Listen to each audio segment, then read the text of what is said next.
दोस्त लोन ज़्यादातर लोग लेते क्यों हैं, जो कर्ज है, जो डेप्थ है, ज़्यादातर लोग क्यों लेते हैं?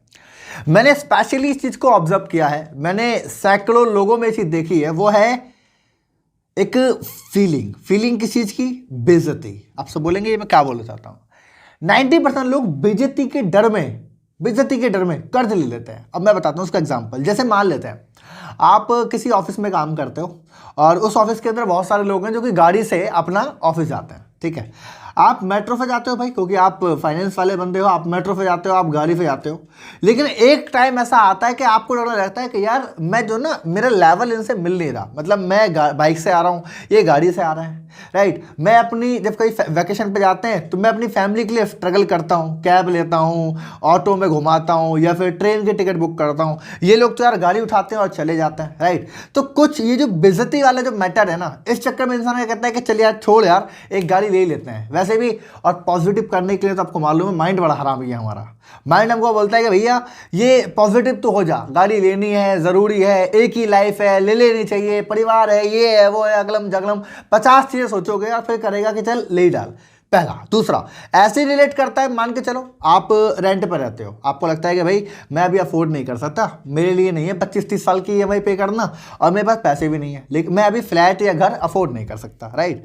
तो आप जिस जगह पे रहते हो वहाँ पे ऐसा होता है, जो रेंट पे लोग रहते हैं ना, चाहे उनके पास ज़्यादा पैसा है, लेकिन जो वहाँ के ऑनर होते हैं, मान लो एक बिल्डिंग में 10 फ्लैट हैं और 10 फ्लैट में मान के चलो 8 लोग ऑनर हैं और 2 लोग रेंट पे रहते हैं, तो वो 2 लोग एक अलग तरीके से रहते हैं। मतलब उनको एक फीलिंग होती है कि यार मतलब लोग हमें किस तरीके से देख रहे हैं, और ऐसा होता भी है ना। जो 8 लोग हैं जो ऑनर है वो अजीब तरीके का रिएक्ट उनके साथ ज़रूर करते हैं। तो ये जो फीलिंग है ना, ये जो बेइज्जती वाला जो महसूस हम करते हैं कि यार हमारी इंसल्ट हो ना जाए, इंसल्ट के चक्कर में वो लोग होम लोन ले लेते हैं, समझ रहे हैं आप। मेरी बात पे अगर यकीन नहीं करते हैं तो एक बार छोटी सी स्टडी करके देखना। ज़्यादातर जो लोग फ्लैट बाय करते हैं या घर लेते हैं, लोन पे लेते हैं। आप मेरी बात को एक बार ऑब्जर्व करना, और एक बार जो लोग लोन ले लें, जिन लोगों ने फ्लैट ले लिया है, उनकी तरफ उनकी 2 परछाई जीते हैं वो लोग, 2 जिंदगी जीते हैं। एक तरफ बोलेंगे भैया हम तो ऑनर है, हमारा फ्लैट है, हमारा खुद का घर है, हम रेंट पर नहीं रहते भैया, हमारा खुद का घर है। और दूसरी तरफ एक बार उनसे थोड़ा सा कनेक्ट हो जाओ, समझ में आ जाएगा कि वो जो ईएमआई उन पर चल रही है ना, जो वो ने ईएमआई देनी पड़ती है हर महीने, वो ज़्यादा खतरनाक है, वो ज़्यादा खतरनाक लगती है। उनको लगता है यार ये मैंने क्या कर लिया, राइट। हालांकि वो मोटिवेट तो इंसान करता है कि यार ले ली तो थी आज, नहीं तो बच्चों के लिए सही। लेकिन आप एक बार समझ में आ रही है आपको, एक ही ऐसा डर जहां पे इंसान लोन लेने के लिए मजबूर हो जाता है, और ये 90% केस में है। मैं घर की बात कर रहा हूँ, मैं गाड़ी की बात कर रहा हूँ। आप अगर यकीन ना हो मेरी बात पे तो आप बात कर लो फ़ोन की। इंसान आईफोन कब लेता है, क्यों लेता है, सोच के देखो। या तो शो ऑफ, और शो ऑफ को एक वर्ड बेइज्जती बोलते हैं। भाई 4 दोस्तों के पास है, मेरे पास नहीं है, बेइज्जती फील कर रहा हूँ मैं, समझ रहे हैं। या फिर किसी के पास नहीं है और मैं चाहता हूं मेरे पास आ जाए, तो शो ऑफ कर रहा हूं मैं। तो दोनों केस के अंदर ही इंसान लोन लेता है, फोन हो, घर हो, गाड़ी हो, इसके अलावा आप कहीं ट्रैवल करने चले जाओ, कुछ भी करो, शो ऑफ और बेइज्जती के डर में इंसान लोन लेता है। ये पहला बहुत बड़ा रीजन है। अगर आप मेरे पास रिलेट करते हैं कॉमेंट में लिख दीजिए इट्स राइट, लिख दीजिए कॉमेंट में, बढ़िया रहेगा। अब मैं आपको बताता हूं 3 तरीके होते हैं सर, 3 तरह के डेप्थ होते हैं, 3 ऐसी मेंटलिटी होती है जिस चक्कर में इंसान लोन ले लेता है, और 3 वजह से इंसान फंस जाता है। अब ये 3 कौन कौन से? सबसे पहले जिसे बोलते हैं डिजायर ओरिएंटेड बोलूंगा मैं। डिजायर ओरिएंटेड का मतलब है, जो मैं अभी काफी हद तक क्लियर कर चुका हूं, कि इंसान को उस चीज की जरूरत नहीं है, और डिजायर के दम पे जो लोन लिए जाते हैं। मान के चलो गाड़ी जरूरत नहीं है लेकिन लोन लेना चाहता है उस पर, समझ रहे हैं। घर जरूरत नहीं है, और घर में बोलूंगा बड़ा घर, मान के चलो एक इंसान 50 गज में सफिशिएंट है, 50 गज में 2 फैमिली रह सकती हैं। ये मैं मिडिल क्लास फैमिली की बात कर रहा हूँ, लेकिन 100 गज का चाहिए, समझ रहे हैं। फ्लैट चाहिए, अलग अलग रहना, डिजायरेबल बात हो गई ना। एक नॉर्मल फ्लैट में नहीं रहना, मतलब एक नॉर्मल सोसाइटी में नहीं रहना, अच्छी में रहना है। एक नॉर्मल सोसाइटी के अंदर वही घर मिल जाएगा उसको 15 लाख, और अच्छी सोसाइटी में वही घर मिलेगा उसको 30 लाख, तो 30 लाख लेना चाहता है, डिजायरेबल हो गया। गाड़ी 5 लाख की जरूरी थी, चलो मैं मानता हूँ 5 लाख की में काम चल जाता, 15 की लेनी है, क्योंकि उसका लुक सही नहीं आ रहा, मेंटेनेंस सही नहीं आ रहा, वो नहीं आ रहा, अगलम जगलम 50 बात बोलेगा, 15 की ले लेते हैं, ठीक है। फोन छोटा ले सकता है 20,000 रुपए का, लेकिन 1 लाख वाला चाहिए, कोई भी हो। तो पहला जो लोन में इंसान फंसता है उसको बोलते हैं डिजायर ओरिएंटेड, मतलब कि इंसान अपनी इच्छाओं पे काबू नहीं कर पाता और फिर लोन में फंस जाता है। एक बहुत बड़ा कारण है, समझ में आया। दूसरा बताऊंगा, that is need. Need oriented. अब देखो इसको मैं गलत नहीं बोलूंगा, ये सही है, लेकिन इसके बाद भी एक चीज होती है जो मैं आगे बताऊंगा। लेकिन नीड ओरिएंटेड में एक लोन होता है। कहने का मतलब क्या है, आज आपकी कैपेसिटी कम है, इसको ऐसे पकड़ लेता हूं मैं कि मान के चलो भाई आपकी इनकम है 30,000 रुपये, ठीक है। आपकी कैपेसिटी कहते हैं कि आप 15,000 रुपये से ऊपर खर्च भी नहीं कर सकते, क्योंकि वाकई 15,000 रुपये आपको बचाना है या 30 में गुजारा नहीं चल रहा आपका। लेकिन आप एक ईएमआई करा लेते हैं किसी भी एक चीज़ की। आप बोलते हैं कि यार मुझे घर लेना है और रेंट में मेरा पैसा बर्बाद हो जाता है, ख़राब हो जाता है, तो मैं एक घर खरीद लेता हूँ और घर की जो ईएमआई आती है वो 20,000 रुपये आ जाती है। ये क्या है? अब ये नीड था, मैं ये नहीं बोलूँगा घर नीड नहीं था, लेकिन अभी के लिए नहीं था। अभी आप उस घर को अफोर्ड नहीं कर सकते थे जिसकी ईएमआई 20,000 रुपये हो। यहाँ पे क्या होगा, बाकी सारी चीज़ों में क्राइसिस आ जाएंगे। समझ में आ गया? ये एक बहुत बड़ा कारण है जहाँ पे इंसान फंस जाता है। तो नीड मानता हूँ मैं, लेकिन नीड में आपकी कैपेसिटी, आपकी अफोर्डेबिलिटी ये मायने करता है। कहने का मतलब क्या है, आज आपको अगर बाइक की गाड़ी की जरूरत नहीं है, मानता हूँ नीड है, फैमिली में 5 लोग हैं, मानता हूँ ज़रूरत होती होगी, मानता हूँ टेंशन होती होगी, भाई ऑटो में सफ़र कराना पड़ता है, लेकिन भाई आप अफोर्ड नहीं कर सकते हो अभी बाइक से रन कर लो, या और साल 2 साल आप आराम से ऑटो में कर लो, थोड़ा अपने आप को कॉम्प्रोमाइज़ कर लो। जब इतना कर लिया 2 साल और सही, लेकिन नीड ओरिएंटेड के चक्कर में एक गाड़ी खरीद लेना जिसको आप अफोर्ड नहीं कर सकते, ये तो गलत डिसीजन है ना। समझ में? और तीसरा अगर बोलूँगा that is business loan. It's my favourite. भैया कर्ज बढ़िया होता है। आपने मेरी वीडियो नहीं देखी अभी तक, आई बटन पे लिंक दे रहा हूँ और डिस्क्रिप्शन में दे रहा हूँ, नीचे डिस्क्रिप्शन पे आके देख सकते हैं, वरना आप गूगल पे आके सर्च कर लीजिए, सॉरी यूट्यूब पे आके सर्च कर लीजिए, अंकित सैनी लोन वीडियो, आप डालेंगे आ जाएगा, लोन वाली वीडियो है, ठीक है। लोन लेके कैसे अमीर करें डिटेल में बताया, 20-25 मिनट का वीडियो पूरा सेशन है ना। अगर आप बिजनेस के लिए लोन लेते हैं, इससे बेहतर तो कुछ है ही नहीं भाई। मैं तो कहता हूँ, आप अगर आज रेंट पे रहते हैं ना, तो अपने आप को कमिट करो कि आने वाले 5 साल और रेंट पे रहूंगा मैं, ऐसे बोलो। लेकिन उस 5 साल के अंदर लोन लेके बिजनेस सेटअप कर दो। समझ में आ गया? आप अगर पैसा ले ही रहे हो, लोन ले ही रहे हो, तो एसेट के लिए ले लो। आप अगर पैसा ले ही रहे हो तो आप उसमें ऐसी चीज क्रिएट कर दो जो आपको पैसा कमा के दे। एग्जाम्पल देता हूँ, ज्यादातर लोग कमेटी का एक एग्जाम्पल, मिडिल क्लास फैमिली में कमेटी वाला एक बहुत बड़ा प्ले है कि भाई कमेटी गिर देते हैं वो 1 लाख 2 लाख रुपए की। अब 2 लाख रुपए की जब कमेटी उठती है तो साला वो खर्च करते हैं फालतू जगह पर, घर का सामान ले आएंगे, लग्जरी ले आएंगे। तो भैया अगर तुम्हें 2 लाख रुपए मिले हैं, एकदम तुम्हें 2 लाख रुपए कहीं पे तुम्हें लोन मिल गया जिसपे इंटरेस्ट कम है, तो उसका गोल्ड ले लो, प्रॉपर्टी ले लो। कहीं पे प्रॉपर्टी नहीं ले सकते तो गोल्ड तो बेस्ट ऑप्शन होता है, क्योंकि ये एक ऐसी चीज़ है, इसको आप लिक्विड में पैसा ले भी सकते हो, यूज भी कर सकते हो, और एसेट भी आपके पास है, राइट। तो इन शॉर्ट में ये कहना चाहता हूं कि अगर आप कोई भी लोन जब लेते हैं, किसी भी तरह का आपको लोन लेना है, तो भाई साहब वो लोन आपको प्रॉफिट बना के दे, तब तो फायदा है, नहीं तो नहीं है। समझ में? 3 तरह की कैटेगरी जहां पे इंसान फंसते हैं। अब सब्सक्राइब कर लिया आपने? अभी तक नहीं किया ना? अभी तक अब कर लो। समझ में आ गया? अब तो विश्वास हो चुका होगा, अच्छी वीडियो लग रही है ना, सब्सक्राइब करो, नोटिफिकेशन को ऑन कर लेना, बाकी लाइक वाइक बाद में करेंगे। अब बता रहा हूं 5 ऐसे तरीके जिसपे अगर आप काम करने लगे, जिसपे अगर आप थोड़ा फोकस करेंगे, तो आपके ऊपर जितना भी कर्ज है वो कम हो सकता है। देखो मैं गारंटी नहीं ले रहा, बिकॉज आपका जो कर्ज है वो मैं तो दूंगा नहीं कि भाई आप मुझे कॉल करना मैं दे दूंगा। मेहनत तो आप ही को करनी पड़ेगी और प्लानिंग भी आपको करनी पड़ेगी। बट ये एक ऐसा फंडामेंटल है, इन शॉर्ट, कि अगर आप इस पे काम करेंगे, अगर आप इसको समझ गए तो काम हो जाएगा। मीन बाय डैट कि आप एक्चुअल में फंसोगे नहीं कभी भी कर्ज के अंदर, और अगर ले लिया है तो उसको जल्दी पटा दोगे। मेरे पास लगभग 8 लाख रुपए का डेप्ट मैंने लिया, जिसकी इंस्टॉलमेंट मुझे लगभग 5 साल तक भरनी थी। 5 साल तक मुझे भरना था 8 लाख रुपए। लेकिन मैंने पिछले 1.5 साल 2 साल के अंदर कुछ ऐसा किया कि वो 18 करीब 15-16 महीने के अंदर, 18 महीने के अंदर ऑलमोस्ट क्लियर हो गया। आज मेरे पास कोई भी डेप्ट नहीं है किसी भी तरह का, तभी मैं आपके सामने वीडियो बना रहा हूँ, है ना। तो आप ये भी कर सकते हैं कि जो आपका एक मेच्योरिटी टाइम है कि भैया 20 साल से पहले खत्म ही नहीं हो सकता, तो अगर आप इसको समझेंगे जो मैं समझाने वाला हूँ, तो शायद जल्दी पटा ले। उसके बाद फ्यूचर में कभी किसी लोन में आप ना फंसें। तो ये बहुत सारे तरीके आपके लिए कारगर हो सकते हैं। सबसे पहला 6 मंथ EMI बैकअप प्लान।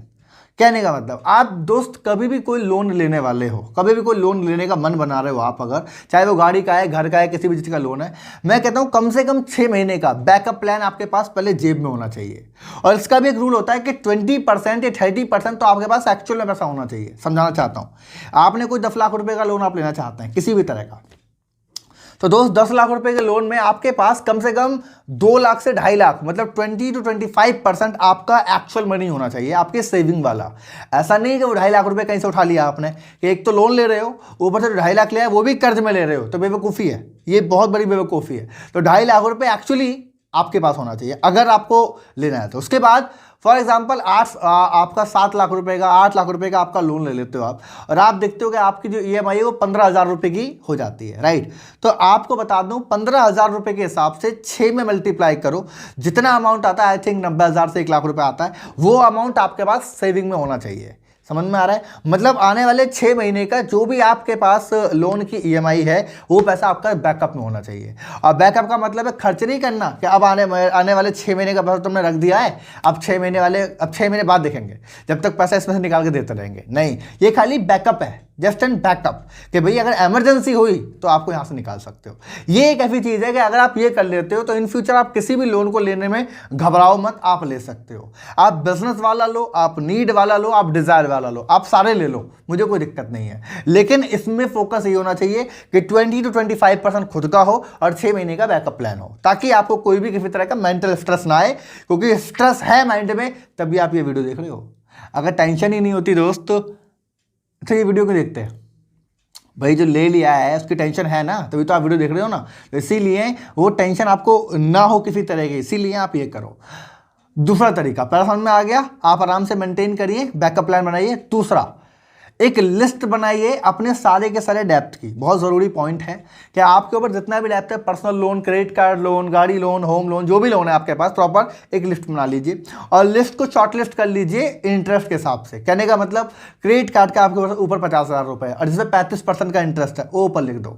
आपके ऊपर घर है, घर के ऊपर आपने देखा 12% का इंटरेस्ट है। आपके ऊपर गाड़ी है, आपने देखा 15% का इंटरेस्ट है। आपने देखा पर्सनल लोन है, आपने देखा आपके पास 20% का इंटरेस्ट है। आपने देखा आपने कैसे पैसा लिया है जिस पे आपके ऊपर मात्र 5% का इंटरेस्ट है, राइट। तो आप ऐसे काउंट डाउन करेंगे, एक लिस्ट बनाएंगे इधर, उसमें अमाउंट लिखेंगे कितना कितना लोन है, और फिर आप ये काउंट डाउन करेंगे किस पे कितना मतलब कि इंटरेस्ट चल रहा है। ये दूसरा है जिसमें आप फिगर आउट करते हैं। पता है आप लोग बोलेंगे इट्स वेरी सिंपल, मैं बोलूँगा इट्स वेरी हार्ड। लोग बनाते ही नहीं हैं। ये बहुत सिंपल चीज़ है लेकिन लोग बनाते नहीं हैं। लोग डरते हैं अपने किए से, जो उन्होंने कर दिया है ना उसको देख के डरते हैं, ये मैंने क्या किया है। ऐसी चीज सोच के उनको अंदर अंदर डर लगता है कि ये मैंने कौन से गलत डिसीजन ले लिए हैं यार। इस वजह से वो लोग बनाते नहीं हैं, राइट। लेकिन आपको बनाना है, एक प्रॉपर आप लिस्ट बनाइए जिसमें आप आराम से देखेंगे कैसे कैसे आपको करना है, ठीक है। अब मैं तीसरा तरीका बताता हूँ, ये मैंने इस्तेमाल किया था। आधे लोगों को आपको लगेगा ये क्या अटपटी चीज़ है, लेकिन ज़रूरी है। बड़े लोन को पटाने के लिए छोटे लोन ले सकते हो, समझ में आया? या फिर छोटे लोन को पटाने के लिए बड़ा लोन ले सकते हो। मतलब किसे बोलते हैं क्रॉस लोनिंग, मतलब कि इधर से इधर कुछ भी कर सकते हो। लेकिन जो भी लोन आप लोगे उसका इंटरेस्ट लेवल कम होना चाहिए उसके मुकाबले जो आप दे रहे हो। एग्जांपल देता हूँ कि आपके ऊपर क्रेडिट कार्ड का लोन है जो कि 1 लाख रुपए का है, राइट। और 35% का इंटरेस्ट आपको हर महीने हर साल उस पर देना पड़ता है, आई थिंक सालाना होता है, राइट। और आपको एक जगह से लोन मिल रहा है जहाँ पे आपको मान के चलो 10% का इंटरेस्ट मिल जाता है, तो 10% वाला तुरंत ले लो इसको पटाने के लिए, 25% ब्याज बचेगा आपका। समझ में आ गया?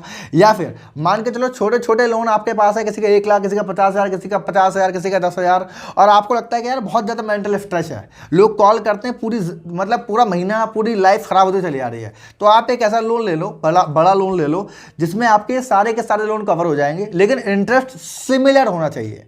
मैं इसमें कम तो नहीं बोलूँगा क्योंकि जब बड़ा लोन लोगे तो ये हो ही नहीं सकता कि आपने मान के चलो 2-2 लाख का लोन आपने ले रखे हैं, उस पर 15% है और आप चाहते हो कि आपको 10 लाख मिल जाए जो 5% पे हो। इट्स इम्पॉसिबल, वही बड़े पे मिलेगा। लेकिन इसका एक फ़ायदा है कि मेंटल आपको स्ट्रेस रहता है। मान लो एक 15%, एक 25%, एक 30% पे चल रहा है और आपको एक लोन मिल रहा है जो कि 12% में मिल रहा है और जो कि 10 लाख रुपए है। आपको समझ में आ रहा है कि 10 लाख रुपए अगर मैं ले लूँ तो ये सारे के सारे पटा दूंगा। इट्स बेस्ट आइडिया, क्योंकि फिर क्या होगा, आपको एक इंस्टॉलमेंट देनी है, आराम से बैकअप प्लानिंग बजटिंग आप कर सकते हो, बराबर इंटरेस्ट हो गया, टेंशन खत्म हो गई। समझ में आया? तो इसीलिए आप एक लोन ले सकते हो, छोटे को पटाने के लिए तो बड़ा ही ले लो। इंटरेस्ट का थोड़ा ध्यान रखेंगे, इट्स द मोस्ट इंपॉर्टेंट। पहला आपने आराम से मैनेजमेंट करना है, बैकअप प्लान बनाना है, दूसरा लिस्ट बनानी है और तीसरा उसको खत्म भी करना है। खत्म करने के लिए देखो यार, मैं आपको सीधी बात बोल देता हूँ, आपकी लाइफ है, आपने कर्जा लिया है, आपकी डिजायर है, खत्म भी आपको करना पड़ेगा, कोई और नहीं करने वाला है, right. Number 4, the most important, budgeting of your income. आप जितना पैसा कमाते हैं उसकी बजटिंग कर लीजिए, बहुत बेहतर ऑप्शन होता है। बजटिंग का मतलब क्या है, आप महीने का 25,000 रुपये कमाते हैं, राइट, आपकी EMI 15,000 रुपये जा रही है, तो भाई साहब बजटिंग करना जरूरी है कि 15,000 रुपये आपका पहले EMI पे चला जाए, बाकी 10,000 में आप खर्चा करो, वो बहुत ज़रूरी है। मैं आपको बताऊँ मेरे केस में हुआ था, मैं लोन ले चुका था और मुझे हर महीने EMI देनी थी। मैं ओपनली बताऊं, लगभग 35,000 रुपये मंथली EMI थी मेरी, 35,000 रुपये मतलब बताता हूँ, एक मेरी कमेटी थी जिसमें मेरे को 10,000 रुपये देने थे, एक मेरे बाइक का लोन था जिसमें मेरे को 5,000 रुपये देने थे, एक और लोन था जिसमें मेरे को 15,000 रुपये देने थे, एक और था जिसमें मेरे को 2,500-3,000 रुपये देने थे, मतलब मैं घर में कुछ सामान ले आया था। मैंने 2 साल पुरानी ज़िंदगी खराब भी जी है, मैं आपको ऊपर बताऊँ, मुझसे कनेक्ट कर सकते हो। 2 साल में मैंने फाइनेंस में इसीलिए आ गया, मैंने कहा यार ये क्या इतनी गलती कर रहा हूँ मैं, है ना, पैसा कमा के मैंने गलत डिसीजन नहीं लिए, दैट्स वाई मैं आज आपके सामने भुक्तभोगी बैठा हूँ, आप समझ लीजिए, राइट। दैट्स वाई मैं आपको सिखा भी पा रहा हूँ और समझा भी पा रहा हूँ। मेरे साथ क्या था, मैं 50,000 महीने का ऑलमोस्ट कमा रहा हूँ और मेरे को 35,000 रुपये देने थे। तो मैं क्या करता था, पहले मैं खर्चे करता था, मान लो घर का खर्चा, राशन ले आया पहले 5,000 रुपये का, अपने लिए 10,000 रुपये रख लिए कि यार ये सारा मुझे एंजॉय करना है, ये सारी चीज़ें जो मैं कर रहा हूँ उसी में मेरा 20-25,000 रुपये खत्म हो जाता था। अब 25 बचता, मैं उसको EMI देता, अब 35 देना होता था, 10,000 रुपये का फिर डेप्थ लेता। ऐसे कर करके मेरे पे डेप्थ चढ़ने लग गए, 1 डेप्थ 2 डेप्थ, ये समझ लीजिए ट्रैप बोलते हैं भाई साहब। मकड़ी का जाल भी शायद सीधा होता हो, लेकिन ये कर्ज वाला इतना आसान नहीं होता। इसका नाम ट्रैप ही इसलिए दे रखा है कि बड़ा खतरनाक तरीके से आपको फंसाता है, आपको समझ ही नहीं आता, साला बस फंस चुके हो, समझ रहे हो। तो डेप्थ ट्रैप में ना फंसो, इसलिए बजटिंग करो। आप अगर महीने का 30,000 रुपये कमाते हो, आपकी EMI 20,000 रुपये, दोस्त पहले 20,000 रुपये पे कर दो, उस 10,000 में बजटिंग कर लो कि इसमें इतने रुपये का राशन, इतने रुपये का ये सब कुछ और इतने रुपये का ये सब कुछ। बजटिंग बाद में कर लेना, मतलब जो फालतू बजटिंग है वो बाद में कर लेना, पहले बजटिंग करके इसको मेंटेन कर लो। ये इसके अलावा कोई और ऑप्शन है नहीं। अगर एक चीज़ मुझसे लेना ही चाहते हो कि भैया और कैसे जल्दी पटाऊं, तो 5वें चीज़ पे चले जाते हैं, that is create your multiple income source या create your second source of income. ये एक लास्ट तरीका है जो मैंने जी जान से किया, क्योंकि मुझे मालूम है 5 साल 6 साल का डेप्थ 15 महीने में पटाना इम्पॉसिबल है अगर कमाई ही कम है तो मैंने second source of income generate किए। आपको मालूम है मैं स्टार्टिंग में मैं ट्रेनिंग बिजनेस में हूँ, you know about it, right. तो मैं एक ट्रेनिंग किया करता था, उसमें मेरे को महीने का 40-50 हज़ार मेरे को बचता था, सारा खत्म हो जाता था। तो मैंने थोड़ी मेहनत करी, मैंने बोला इतने कर्ज में तो हुई हूँ, थोड़ा पैसा मैंने और लिया, बिजनेस में लगाया, और उसके बाद मैंने एक के बाद दूसरी ट्रेनिंग शुरू करी, तो मेरी इनकम बढ़ के 50,000 से 80,000 हो गई। ये हर इंसान के लिए पॉसिबल नहीं है, मैं आपको अपना एग्जाम्पल दे रहा हूँ, है ना। फिर मैंने और कोशिश करी तो वो 1 लाख करी।